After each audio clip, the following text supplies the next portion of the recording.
Hey everyone, I'm Matthew Sanchez. The way the world that our country is going now, you can't help but notice that race is front and center. In this show, me and a good friend of mine, Frank Lumpkin, are going to be facing race head on, asking the tough questions, because I believe if you want to create change, you have to create the conversation for change. Frank Lumpkin is a young man on a mission to change the world. He's a college student at Georgia University School of Law.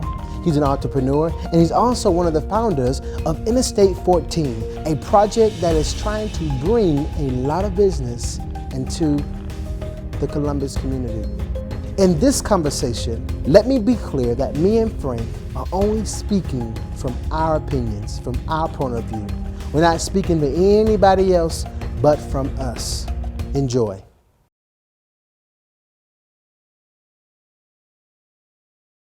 Hey Frank, how are you? Hey Matthew, how are you doing today? Good, I'm doing good, brother. So, well, first let me say thank you for allowing this to happen.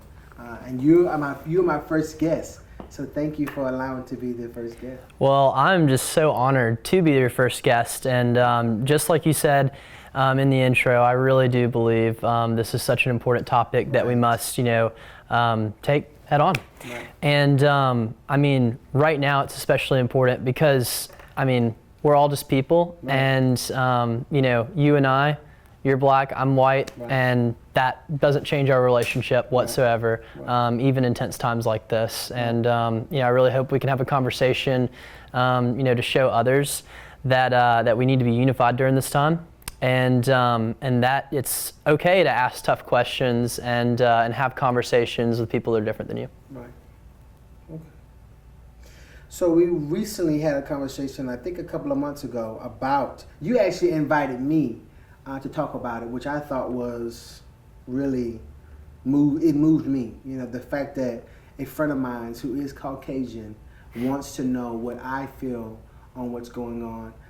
As the world knows, George Floyd was brutally murdered in front of all of our eyes, and it took us by surprise. And you wanted to get my opinion on it. Let me ask you this then. What does it feel like to be you in this country? What does it feel like to be you?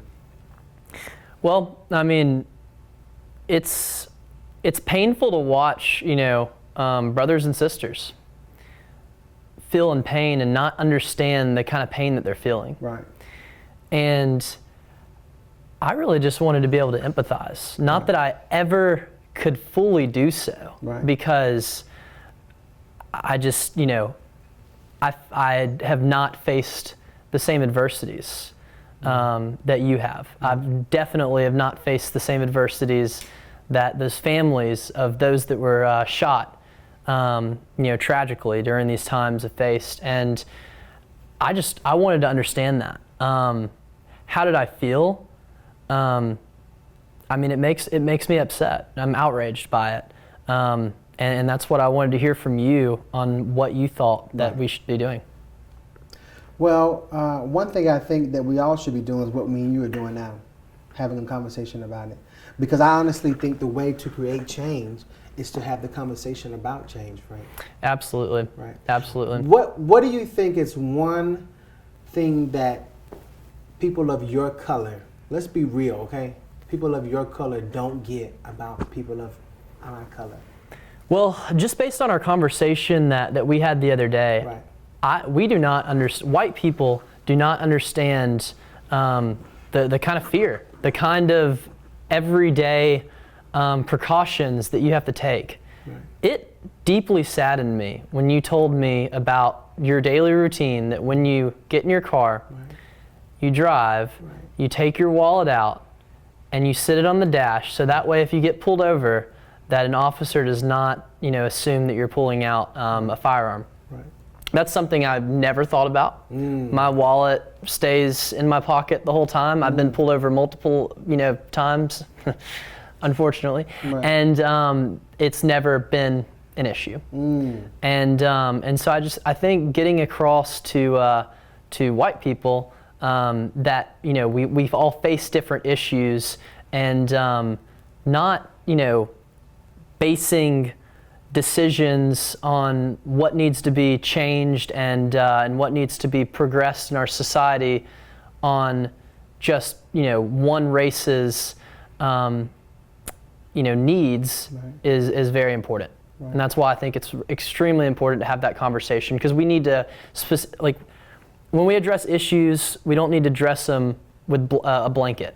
We need to address them targeted. We don't need to address them with a blanket. That's good, Frank.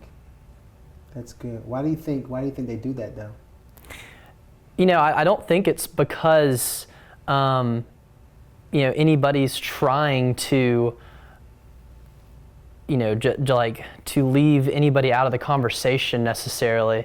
I think it's number one, harder to have some of those conversations, and number two, people just don't think about it. People, like I said, I didn't know that was a fear that you had every day of getting pulled over and them mistaking your wallet for a gun. Right. I would have never thought about that unless I would have asked you. And I think we're in this fast-paced society, and when we say we need to enact change now, we just go forward without asking everybody their opinion and how they believe the problem should be addressed. Right. And I don't think it's like I said, I don't think it's just, oh, we don't care about your opinion. It's more like we failed to ask because we didn't know any better. Right. Because when you know better, you do better. That's right. Why was this George Floyd shooting any different than other shootings that happened in the past, and why did it create so much outrage amongst the black community as well as just general America and the world? Wow, that's a good question. I think it's different because now I'm speaking from my point of view. I'm not speaking for nobody else. Let's just be clear. Me and you are not speaking for nobody else. You're speaking for our point of view. All right. I think the reason why it was so different because it was in our eyes. We saw it, Frank. Emmett Till. We didn't see that. We heard about it. The 4 little girls who were murdered in a church. Yep. We didn't see that. We heard about it. But George Floyd. Not only did we see it and hear it, but it was close to us. Absolutely. It was everywhere. It's a different feeling, Frank. That's why it's gotten so. It is the way it is. Do I agree with how some of my people are using their, I guess, platforms? I don't agree. Do I agree with the rioting? I don't, because that's not how we get things done. Absolutely. But it's almost like, well, how else do you want us to act? How else do you want us to act, really? Because whether we know this or not, whether you know this or not, if you are a black man in this world, you have to work twice as hard. That's just how it is, Frank. So I have to take a breath on that because it's important. And the reason why it was so important is because we saw it. We saw it. Well, I think it's important those issues come to light, right. and how we address them. Right. We saw it up close and personal. Absolutely. That's why it hurts. I think it's also really a great point that you make in there about that we can't judge a people based on actions of just a few. I like that you said that you don't agree with those that are being destructive in these riots. Frank, that's not what we were taught to do, though. And I don't care what any black person says. That's not what we were taught to do, and Absolutely. They know that, right? I get it, but that's not the way to do it, because it makes your people right about everything you guys have said about us in the past. Well, right? I will disagree with you there. Go ahead. I think that is where a lot of people are at fault, because it does not make my people right. Okay. It does not make white people right. Okay. That they shouldn't base an entire race off the actions of a few. And I would say the same to African Americans Right. who believe that all police are bad people. Right. There are absolutely crooked cops. Right. We need police reform, Right. but that does not base the actions off those who are really trying to go out, keep us safe, and go out and really show that police are doing good work. Right. Same thing with white people. Right. There are white supremacists out there that hate black people. I mean, living in the South, I've met some, and they sit there and talk to me, and use racial slurs. I mean, the N-word is still very much in people's vocabularies, right. And I mean, it makes me cringe. But again, you can't define a race off, those bad apples. But they have. But they have, and everybody has. They have. Everybody has. And it's sad to say that, but they have. You had another question that you wrote down, and you asked me why Black Lives Matter so much. Why is it so important?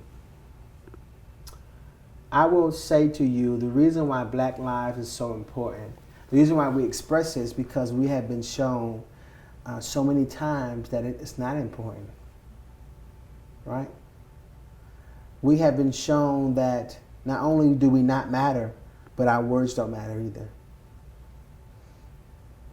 Our work ethic doesn't matter unless it benefits the other race, right? The white people. It doesn't matter. That's what we've been shown. So that's to answer your question. Well, I mean, these events happen time and time again, and I mean, we got to make a change. We got to address the problem, and it is happening disproportionately to African Americans. Right. We got to do something different. What do you think we do? What do you think we should do, Frank? Well, I think a lot of it lies in just again, kind of like you mentioned earlier, conversations like that. Right. This, being open with each other, being vulnerable with each other, really having these hard conversations. Right. And that is one thing I am pleased about with our generation. Right. Is, I mean, I can't think of the county right now, but it was about 5 years ago that a very rural county in our state of Georgia, my state of Georgia, had had their first integrated prom. 5 years ago, first integrated prom. And that was because the students of that school wanted to have one because there were interracial couples. I mean, 50, 60 years ago, you didn't have interracial couples. Right. And I mean, I just think, being vulnerable, if you can be in a relationship with someone of a different race, I mean, that is proven that we can be vulnerable. I mean, back in the day, there's a great Mr. Rogers episode of when he has the black police officer from the show put his feet in the water with him, which showed that a white and a black person were swimming together, which was just unheard of. I mean, you and I, we hugged each other, sure right when we came in here. Those sorts of things just wouldn't have happened, and I think that's why our generation is going to do things differently. Right. But I mean, we can't wait for the people who don't believe in reform like that to just die out. We need to have action now, and I mean, I believe it's in all areas of of life, but especially at the policing level. I think that and I've been really proud of our police here in the Chattahoochee Valley and how they've handled the situation.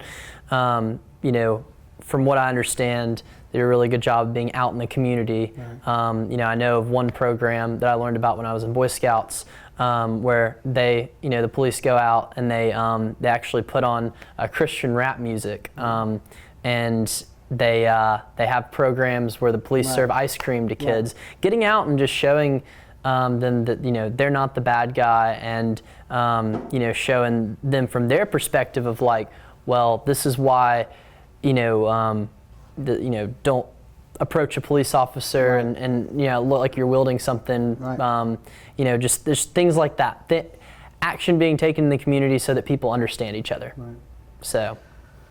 Well, one thing I think we need to do as a people, black and white people, is not only be able to sit down, is to teach our children. For it is so important that we teach our children how to love other people. It is so important that we teach our children, right, that yes, skin color, it does make a difference in some people's eyes, and it does matter in some people's eyes, but that's your choice, right? I think we're not teaching our children the correct way about race and how there were some white people and black people that came together, like Diane Nash, right, with Martin Luther King. We're not teaching them those things. I don't per se know why, but we're not teaching them. So I think that's what we need to do to get better, is to teach our children what to do, how to handle certain situations, so that they won't never get to a predicament where they will have to say they can't breathe. Absolutely. I totally agree with you on that. And I mean, I think it is, a huge responsibility as a Right. parent, to teach their kids Right. to, not see color. Right. Right. I mean, really, it's something that I don't think either races are doing. I mean, Right. there's a reason when I went to Columbus High School, white people sat at one table, black people sat at another table. It was just natural. When you were in high school, did that? When I was in high school. Oh, wow. But it wasn't because anybody disliked the others. Right. It was just a It was natural reaction. it was just natural. Right. So I wonder if that's how we're wired, though. Do you think that's how we're wired? Because it happened in my school too, and I went to Spencer High School, a predominantly black school, but we Sure. still had some white kids there. I mean, it was just like that. So I wonder what is really the problem. Why is it like that? I don't think we're wired. I think we're taught that way. And I think we need to do better in teaching our kids not to be that way. But do you think they do it on purpose? I don't think so.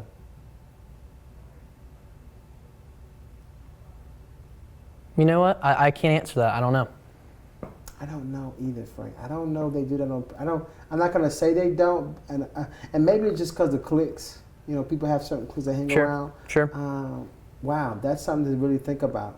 That's interesting, though, that at both of our high schools, that was a phenomenon. No, it was. You know, it was. That we The both girls witnessed. sat together, right? The boys sat together, and the couples sat together.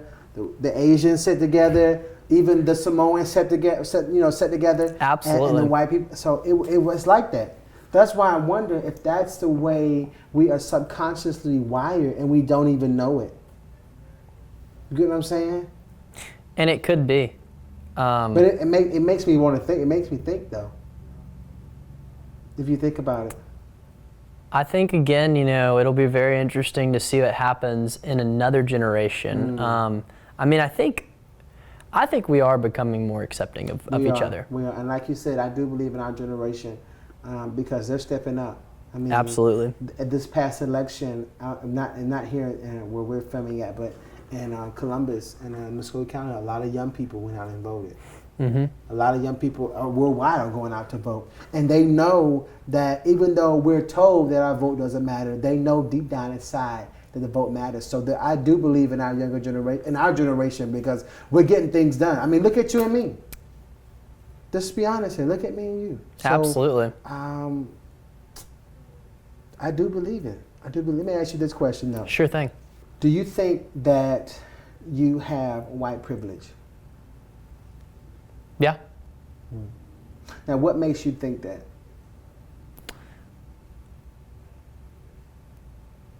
What makes me think that? Well, for one thing, I had access to private school. I mean, I've just never had to worry about where my next meal was coming from. And just not, it kind of goes like with, Maslow's hierarchy.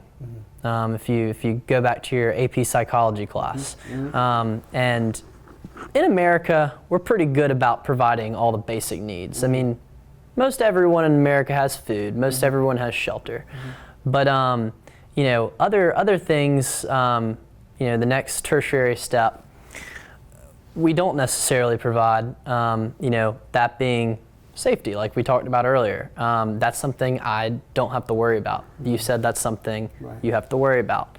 And in order to keep on climbing up the different levels of the pyramid to the very top, which is self-actualization, which I believe you have found.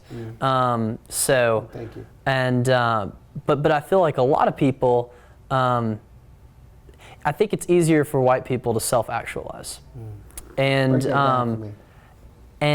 that is because they get past those basic needs of feeling safe, feeling like they have gonna be all right. Everything's going to be all right. Nothing to worry about, right?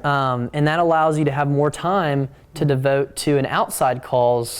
For me, Interstate 14, trying to bring a new interstate to help others, or my company Colga, that we hope to unify, preserve, and progress the region forward.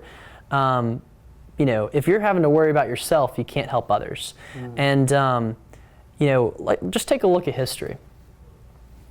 Ancient Greece provided public education to their citizens, which is, by standards at that time, a huge boon to the entire population.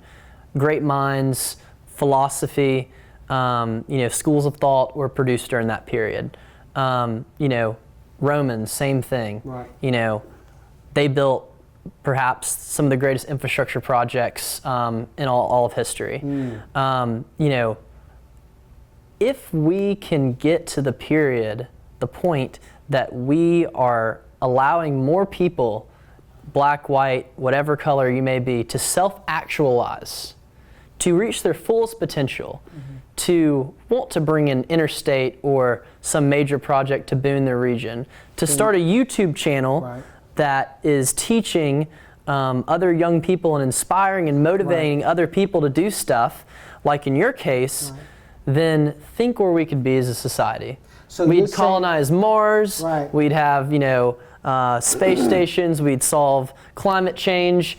If we can have more of the community, working towards the goals of humanity, then we're going to be more successful as a race, as a race of people. So what I hear you saying is that if we had all of those things, then you wouldn't feel like you had white privilege, or you wouldn't need it because everybody would be equal. Is that what you're saying? I'd say so. Okay.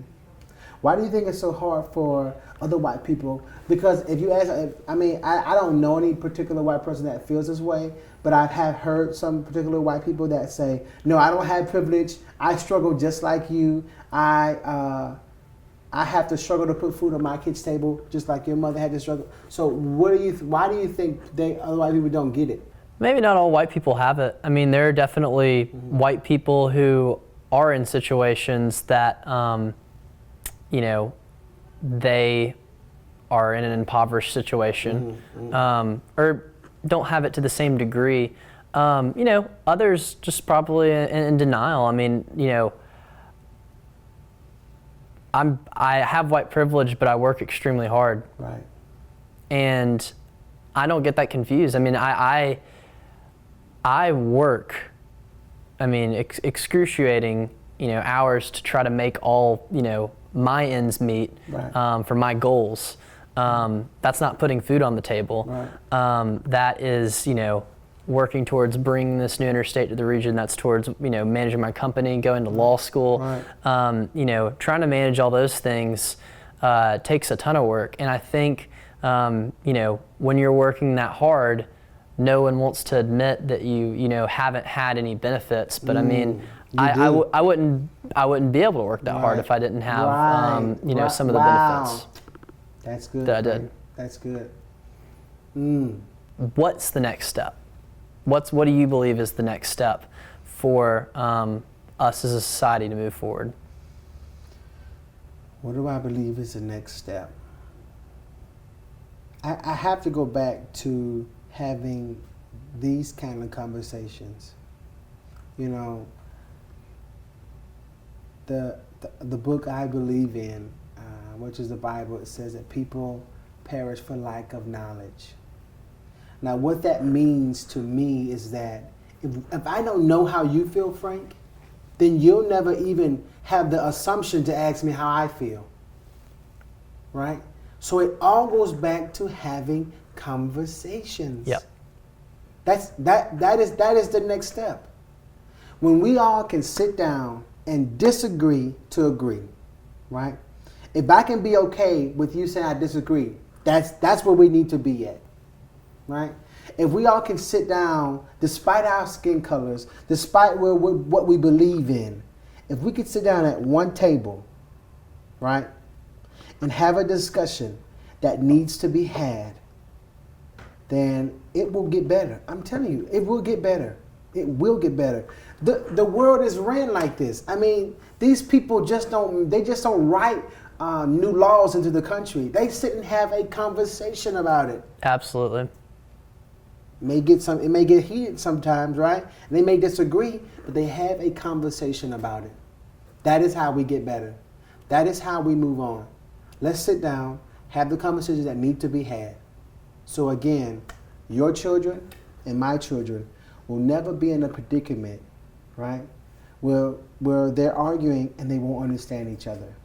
Because when we're arguing, when two people are arguing, you're never really arguing about what the issue really is. If you really want to get down, think about it. Sure. You're arguing based off emotion because you offended me and I offended you. But then that's it. You never really get done. You never really get solved what needs to be solved. It's a lose-lose situation. Right, Frank. Right. Right. So that is how we do it. That is how we do it. Amen. Start the conversation about it. So, last question, Frank. What would you say to people who look like you? Be vulnerable. Ask questions. Right. Try to understand others. One thing I would say to people who look like me is that let your guard down sometimes. Because what I see is that we always have our guard up. But that's because that's what we've been taught to do.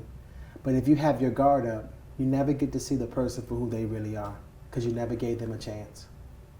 So that's what I would say. Let your guard down sometimes. This video brought to you by MSW Productions.